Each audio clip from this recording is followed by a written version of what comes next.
এবারে $10 million job করতে চলেছি একজন প্রফেশনাল অ্যাথলিট হিসেবে। আর আমি দেখাতে চলেছি এইটা আর $2 লাখ অ্যাস্ট্রোনটের কাজের মধ্যে পার্থক্য। এটা দুর্দান্ত। আর $1 লাখ দেওয়া হয় ডাইনোসরের হাড় খুঁজে বার করার জন্য। ও মাই গড! আরো অনেক জব দেখাবো। আর সব থেকে কম টাকার জব যেটা আমি খুঁজে পেয়েছি, গোল্ড প্যানিং, যাদের রোজগার বছরে $1। কিন্তু আমরা মিলিয়ন উপার্জন করব। একদমই নয়।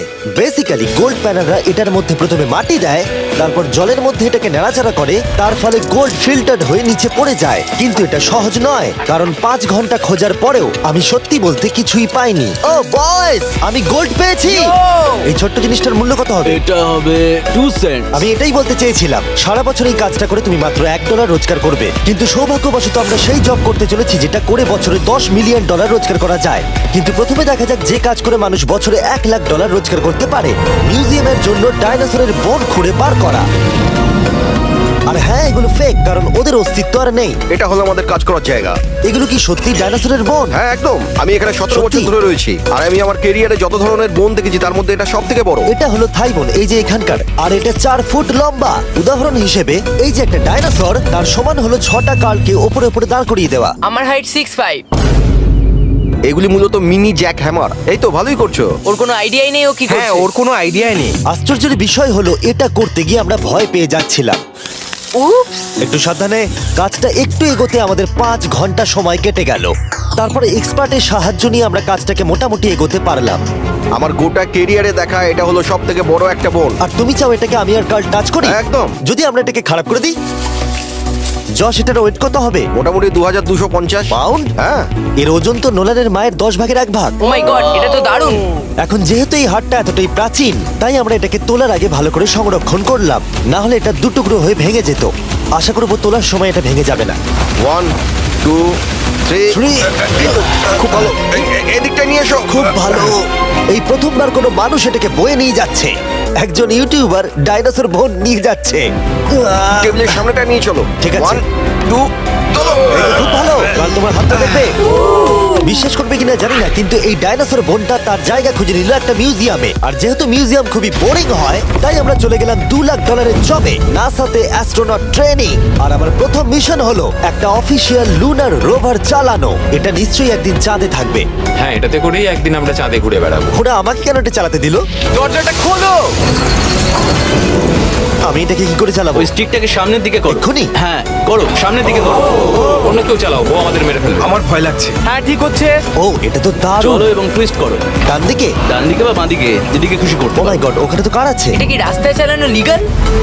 হ্যাঁ, এখানে রাস্তায় লিগ্যাল আছে। ও, এটা সত্যি দুর্দান্ত। আমরা সাইড হয়ে যাচ্ছি কেন? আমি জানি না এটা কি করে সোজা চালাবো। আর আমার যেন মনে হচ্ছিল আমি ড্রিঙ্ক করে এটা চালাচ্ছি, কিন্তু তাও আমি এটাকে নাসার লুনার ট্রেনিং ইয়ার্ডে নিয়ে যাওয়ার চেষ্টা করছিলাম, যেখানে আসল টেস্ট ছিল। ও, অফরোডিং। ও গড। ও, এটা তো খুব লাফাচ্ছে। তোমরা চাও এই হিলটা দিয়ে চালিয়ে আমি নিচে নামি? এটার মধ্যে কি কোনো সিট বেল্ট নেই? এখানে একটা সিট বেল্ট আছে, কিন্তু আমরা ইউজ করি না। হ্যাঁ, এখানে সিট বেল্ট আছে, কিন্তু কেউ ইউজ করে না। এটা জেনে ভালো ও, লাগলো। এটা তো খুবই স্টিপ। ও ওরে বাপরে, আমরা কি সত্যি নিচে নামবো?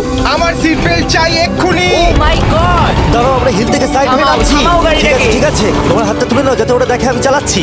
আরে ও তো সত্যি তুলে নিল। ঠিক আছে, আমি আরে, উঠে যাচ্ছি, নিককে না, দিচ্ছি। না, না, না, দাঁড়িয়ে এখানে পড়ো। বসো। না। আমরা কি ফ্রেটারে সাইড হয়ে নামবো? ধরো আমাকে কাল, ধরো আমাকে। লালান, আমি বলতে চাইছি তুমি চাঁদে কিন্তু সার্ভাইভ করতে পারবে না, না। আমি নিশ্চয়ই পারবো। এর পরের ট্রেনিং এ নাসা আমাকে দেখালো তাদের বিশাল স্পেস ফেসিলিটি। ওরে বাবারে, এটা হলো পৃথিবীর 2য় বৃহত্তম পুল। সত্যি কথা বলতে মনে হচ্ছিল ওরা আমাদের কি ট্রেনিং দিচ্ছে, বিশেষ করে যখন আমাদেরকে স্পেস স্যুট দেখানো হলো। আমি যতদূর জানি তুমি একটা স্পেস স্যুট পরলেই তুমি অ্যাস্ট্রোনট হয়ে যাবে। কিন্তু এর মধ্যে একটা গন্ডগোল আছে। স্পেস ওয়াকে তোমাকে কি ডায়পার পড়তে হয়? তোমাকে 12 ঘন্টা স্যুটটা পরে থাকতে হবে। ওয়াও, এই নাও। এটা সত্যি একটা অ্যাডাল্ট ডায়পারের মতো। ওকে, আচ্ছা, একটু সাবধানে। হ্যাঁ। এটা হাতে তৈরি করা। এটা পরে কিন্তু অনেকবার স্পেসে ঘোরা হয়েছে। তার মানে আসল অ্যাস্ট্রোনটরা এটা মনে পড়েছে। রেখো, ওই অ্যাস্ট্রোনটটা কিন্তু এর মধ্যে টয়লেট তুমি করেছে। কি এর মধ্যে টয়লেট করেছো? আমি না, এই স্যুটটা নয়। ঠিক আছে। ওকে, আমার পরের মিশন কখন শুরু হবে তুমি এখন থেকে 1 বছর পর কি করবে? ভেবে দেখতে হবে। ওকে ওকে। আমার ট্রেনিং এর ফাইনাল স্টেপে সব থেকে দুর্দান্ত জিনিসটা আমি করেছিলাম। ওরা আমাকে মুন টাচ করতে দিল। না না, এটাকে জোরে টানতে হবে। এটার ওয়েট 9000 পাউন্ড। এটার ওয়েট 9000 পাউন্ড। ভাই, দারুণ। পৃথিবীর মধ্যে এটা সব থেকে বড় চাঁদের পাথরের কালেকশন। আমার বিশ্বাসই হচ্ছে না এটা আমি করতে যাচ্ছি। তুমি এখন জানলে আমাদের ইউটিউব চ্যানেল আছে। হ্যাঁ।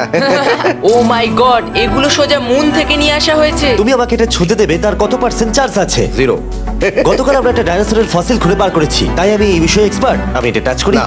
চেষ্টা তো করলাম। এই যে মেটেরিয়ালটা দেখতে পাচ্ছ, এটা হলো আসলে লুনার সয়েল। ও মাই গড তুমি এখন চাঁদকে ছুঁয়ে ফেললে। ও এটা তো দারুণ। তার মানে এই টিউবের ভেতরে চাঁদের মাটি আছে, আর এটাকে নিয়ে আসার পর খোলাই আর হয়নি। তোমরা চেক করনি তাহলে এর ভেতর তো এলিয়েনও থাকতে পারে। হ্যাঁ, চাঁদ থেকে আনা হয়েছে, তাই থাকতেই পারে। দাঁড়াও। থেকে এটা আমরা চাঁদ শুনলে? থেকে। আর তারপরে আমরা এলিয়েনরা যে সত্যি আছে এটা জানার পরে আমরা গেলাম স্ট্র্যাটোস্ফিয়ারে আমাদের পরের জব করতে। সেখানে নোলান আর গার্ল একটা প্লেন চালাবে। আমি আগে কোনোদিনও প্লেন চালাইনি। আমরা জানি না আমরা কি করছি। প্রথম দিনের ফ্লাইট ট্রেনিং এ তোমাদের স্বাগত। আমি মজা করছি না, ছেলেরা প্রথম প্লেন চালাতে চলেছে, তাও আবার মাত্র একবার এই ফ্লাইট সিমুলেটরে প্র্যাকটিস করার পরে। আচ্ছা, এটা হলো আমাদের থ্রটল। এটা পেছন দিকে টানলে এটা স্লো হবে, ঠিক এইভাবে। ও মাই গড। আর নোলান ক্র্যাশ করার পরে, ক্র্যাশ করার পরে এবং ক্র্যাশ করার পরে, প্লেনটাকে ক্র্যাশ করে দিলে। তারপরে যদিও সে সাকসেসফুলি ল্যান্ড করিয়েছে, আর সেই কারণেই সে আসল প্লেন চালাবার অনুমতি পেল। বাপরে, আমার খুব ভয় এই, লাগছে। তুমি এটা করতে পারবে না নোলেন। প্লিজ তুমি আরো ভালোভাবে প্র্যাকটিস করে এসো। ও মাই গড, আমি এখন একটা প্লেন চালাবো। ও মাই গড। ওকে, তাহলে আমরা যাবো। তুমি তৈরি? হ্যাঁ, আমি একদম প্রস্তুত। Full throttle, approaching 60। কিছুটা কাঁপছে, কিন্তু তুমি এটাকে জাস্ট টেনে দাও। আমরা টেক অফ করছি। এই তো, খুব ভালো। ও মাই গড, তোমার প্রাণ এখন আমার হাতে। এ সত্যি এই পুরো জিনিসটাকে একা কন্ট্রোল করছে। হ্যাঁ, ও সবকিছু একাই করছে। আচ্ছা, টার্বুলেন্সের জন্য ক্র্যাশ হয় না তো? কি বলি? এটা দেখো, আমি এখন ডান দিকে যাব। চলো। ডান দিকে চলো। ও মাই গড, আমরা হেলে যাচ্ছি। আমার বিশ্বাসই হচ্ছে না এটাকে আমি কন্ট্রোল করছি। হাত ছেড়ে দিয়েছি। এরম করো না। ও মাই গড। তুমি কি পাগল? আমি তোমাকে মেরে ফেলবো। ঠিক আছে, আমরা ওখানে যাব, তারপর ফিরে এসে ল্যান্ড করব। ও মাই গড, এবার কি হবে? এই একটাই জিনিস যেটা সব মানুষের কাছে বড় চ্যালেঞ্জ। ঠিক আছে, এবার আমি নামছি। আমার মেন্টাল হেলথ এখন একদম ঠিক নেই। এই জায়গাটায় আমি সবসময় সিমুলেটরে ক্র্যাশ হয়ে যাচ্ছিলাম। ও গড। আমরা এখন ওই রানওয়েতে ল্যান্ড করতে চলেছি। ও মাই দাঁড়াও, গড। দেখো আমরা মাটির কত কাছে, তাই না? ধরে রাখো, ধরে রাখো, নিচের দিকে করে সোজা ধরে রাখো। ও মাই গড। সাবধানে থ্রটলের উপর হাতটা রাখো। তোমাকে এটা পেছনে টানার জন্য অপেক্ষা করতে হবে। দীর্ঘ নিঃশ্বাস নাও। এবার আমরা নামছি। আমরা নেমে পড়েছি। করে ফেলেছো ভাই। আমি একটা প্লেন ল্যান্ড করালাম। ও মাই গড। ও বলছিল আমি পারবো না, কিন্তু আমরা এখনো বেঁচে আছি। তুমি আমাকে মেরে ফেলোনি। আমি সত্যি অবাক হয়েছিলাম যখন আমি শুনেছিলাম বছরে $1 মিলিয়ন রোজগার হয় হ্যান্ড মডেলিং এ। কিন্তু সেটা তখনই হবে যখন আপনি পৃথিবীর হাইস্ট পেড হ্যান্ড মডেল হবেন। এ একজন ডাক্তারের থেকে 5 গুণ বেশি রোজগার করে লোকেদের নিজের হাতের ছবি দেখিয়ে। আর এ অনেক কাজ করে। আপনারা যে সমস্ত ব্র্যান্ডের নাম শুনেছেন মোটামুটি সব ব্র্যান্ডের হয়ে কাজ করেছে। সে পারিশ্রমিক হিসেবে $1 মিলিয়ন করে নেয় পার হ্যান্ড। আমি আর অপেক্ষা করতে পারছি না কখনো এটা করবে। প্রথমে ও আমাদের হাত এক্সামিন করবে। আমার মনে হয় না আজকে আমার দিনটা খুব একটা ভালো কাটবে বলে। ওকে, আমি যেটা দেখতে পাচ্ছি তোমার নোকের উপর অনেক কাজ করতে হবে। ঠিক বলেছো। একদম। ওর হাতটা বাজে, বুঝলে? দেখো এর হাতে কার্লের থেকে কত বেশি লোম আছে। এর জন্য কি আমি বেশি টাকা পাবো? স্কিন টেক্সচারটা তোমার থেকে ওর অনেকটা ভালো। তুমি কি ঠিক করে দিতে পারবে? জানি না, যদি কিছু মিরাকেল হয় তাহলে হবে। আমি এখনো তোমার হাতটা দেখিনি জিমি। তোমার হাতটা তো গ্লো করছে। এটা তোমার দারুণ। হাতটা এত গ্লসি কেন? আমি জানি না আমার আঙুলের স্ট্রাকচারটা কি ঠিক আছে।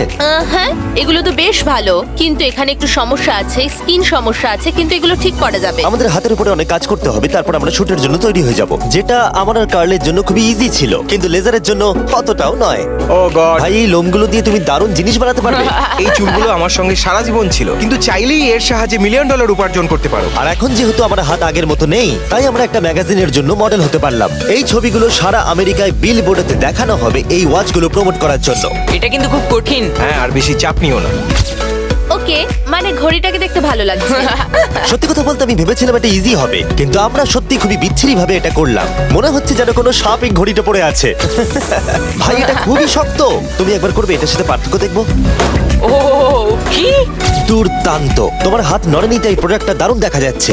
ভালো মডেল হওয়া মানে একটা ঘড়ি পরে নিলাম তাই নয়, মাঝে মাঝে মডেল হিসেবে তোমাকে অদ্ভুত জিনিসও করতে হয়। তুমি ভয় পাচ্ছ কেন? কারণ অফ ক্যামেরাতে হাতে একজন সাপ আরে ধরে ভয় পাওয়ার আছে। কি আছে? চিন্তা করো না কার্ল, চিন্তা করো না। ওর হাতটা এখানে রাখো যাতে ওর মাথাটা একটু সাপোর্ট পায়। হ্যাঁ একদম। এর মাঝে আমি একটা জিনিস ঢোকাতে চাই, সেটা হলো ইমোর্টালস অফ অ্যাভিয়াম। এর এই ভিডিওর স্পন্সর। একটু এখানটা ধরো। হ্যাঁ ঠিক আছে। এখন এই মডেলিং করছে একটা ওয়াচ, একটা স্নেক আর এই গেমটার। ও এটা দেখো, এটা দুর্দান্ত লাগছে। ইমর্টালস অফ অ্যাভিয়াম হলো একটা ফার্স্ট পার্সন ম্যাজিক শুটার, যেখানে তুমি জ্যাক নামের একজন প্লেয়ার হিসেবে এই পৃথিবীকে বাঁচাবে গার্ল। ও কি আমাকে বাঁচাবে? এবার আমি চাই তুমি এই গেমটার এক্সবক্স ভার্সনের মডেল হও, একটা স্করপিয়ন নিয়ে। না ভাই। এই দেখো, তুমি ঠিক এটাকে এইভাবে ধরবে। আচ্ছা, এটা হাতে ধরাটা সেফ তো? হ্যাঁ, একদম ঠিক আছে, একদম। নাও নাও নাও, যা বলার বলে দাও, Okay, বলে দাও, আর তো ফটো তুলে ঠিক নাও। আছে, তুমি এই গেমে ডিফারেন্ট টাইপের 25টা ম্যাজিক স্পেল পাবে আর 80টা ডিফারেন্ট ট্যালেন্টকে আনলক করতে পারবে নিজের ক্যারেক্টারকে কাস্টমাইজ করতে। ইমর্টালস অফ অ্যাভিয়াম এই ফটোটাকে পছন্দ করবে কার্ল? ইমমর্টালস অফ অ্যাভিয়াম আশা করি পছন্দ হবে। কাল আর কিছুক্ষণ এটাকে ধরে রাখো, তারপরেই আমরা এনএফএল প্লেয়ার্স হয়ে যাব। যারা ইমর্টালস অফ অ্যাভিয়াম তৈরি করেছে তারা আরো অ্যাওয়ার্ড উইনিং গেম তৈরিতে সাহায্য করেছে, যেমন হ্যালো, কল অফ ডিউটি আর ডেড আমার এই স্পেস। গেমগুলো দারুণ লাগে। ও এটা তো নড়ছে। আর দারুণ জিনিস হলো ওরা আমাকে এই গেমের বস করেছে, আর যদি তুমি আমাকে মারতে পারো তাহলে এই গেমের যে কোনো বসের থেকে বেশি গোল্ড পাবে। ও না আরে চিন্তা করো না, আরে ওর দিকে ভয় পেও না। তাকিও না। ইমর্টালস অফ অ্যাভিয়াম এখন এক্সবক্সে ফ্রি ট্রায়াল দিচ্ছে, তার সাথে PS5 এও আর স্টিমেতেও ফ্রি ডেমো অ্যাভেলেবল মনে আছে। হচ্ছে যে আমার পারবে, ভেতর ঢুকে তুমি গেছে পারবে। নাকি হাতের তলায়। আমরা এতটাই বাজে করছিলাম যে একজন হ্যান্ড মডেলকে আনাতে হলো যাতে স্পন্সররা এই ফটোগুলোকে অ্যাপ্রুভ করে। ডেসক্রিপশনে দেওয়া লিংকে ক্লিক করো যদি তোমরা এক্ষুনি ইমর্টালস অফ অ্যাভিয়াম খেলতে চাও। আমি আর হ্যান্ড মডেল হতে চাই না, আর যদিও আমাদের ফটোগুলো অতটা ভালো ছিল না, তবুও গোটা দেশের বিলবোর্ডে সেগুলো স্থান পেল। আর এবার হলো শেষ কাজ, যেটার জন্য বছরে $10 মিলিয়ন রোজগার করা যায়। একদম ঠিক, আমি জয়েন করতে চলেছি লিটারালি NFL। এটা আমার একটা স্বপ্ন ছিল। যদি তোমাদের মনে হয় এটা ফেক, এই দেখো আমি সাইন করছি একটা রিয়েল কন্ট্রাক্ট। তার ফলে আমি বাকেনিয়ার্সের এখন রিয়েল প্লেয়ার, আর ওরা আমাকে দেবে $10 মিলিয়ন। আমি হয়তো এটা পাবো না, কিন্তু অ্যাটলিস্ট এটা অ্যামাউন্টটা তো বললো। না না, ডলারের ওপর ফোকাস করো। এখন থেকে এটা অফিসিয়াল, কংগ্রাচুলেশন। তাহলে আগামী 48 ঘন্টার জন্য আমি অফিসিয়ালি প্লেয়ার। তুমি এখন অফিসিয়ালি প্লেয়ার। কথা দিচ্ছি আমি হতাশ করব না। আমি কথা দিচ্ছি ও হতাশ করবে। কন্ট্রাক্টটা শেষ করেই আমি আমার টিম নিয়ে মাঠে নেমে পড়লাম 60,000 দর্শকের সামনে। প্রথম স্টেপ হলো ওয়েট ট্রেনিং। এটা হালকা হচ্ছে, ওয়েট একটু বাড়িয়ে দিই চলো। এই তো খুব আমার ভালো। মনে হচ্ছিল ওরা আমাকে 10 তোমাকে মিলিয়ন শেষ দেবে। খুব ভালো করতে হবে। হচ্ছে। তুমি কি উইনার নাকি তুমি ফ্যালকন? খুব ভালো। আমি লক্ষ্য করলাম NFL প্লেয়ার হলেই তোমাকে উৎসাহ দিতে সবাই চাচায়। আচ্ছা এই জিনিসটা কি তোমাদের টিমের সবথেকে স্ট্রং প্লেয়ার করে? দেখা যাক এটা আমি একবার করতে পারি কিনা। ওরা এটা 12 বার করে। ওরে বাবা রে। ওরা সাধারণ মানুষ নয়। আমি চাইবো না ওরা আমাকে ধাক্কা মারুক। আরেকটা চলো, তুমি পারবে। ফুটবল। Easy! আরেকবার কাম অন। NFL এত শক্ত কেন? তাদের টিপিক্যাল ওয়ার্কআউটের সাথে এটার পার্থক্য কতটা? অনেক বেশি। যাক, একটু মাথা ব্যথা তো দূর হলো। কিন্তু তোমাকে পরে ওগুলোই করতে হবে। ঠিক আছে। এরপরে আমি প্রথম প্র্যাকটিস করলাম টেম্পা বে বাকেনিয়ার্সের ট্রেনিং গ্রাউন্ডে। আমি দেখা করলাম আমার কোচের সাথে। কেমন আছেন? তুমি কেমন আছো? ভালো। আর আমার নতুন টিমমেটদের দেখা সাথে করে খুব ভালো লাগলো ভাই। আমার নাম শেখ। আমার তোমার ভিডিও খুব ও, ভালো সত্যি? লাগে। তারপর ক্যান্ডি বার আর হ্যাঁ কালকেও। আর আমার নতুন টিমমেটরা বিশ্বাসই করছিল না আমি সত্যি করে টিমে সাইন করেছি, তাই আমি আমার কন্ট্রাক্টটা ওদের দেখালাম।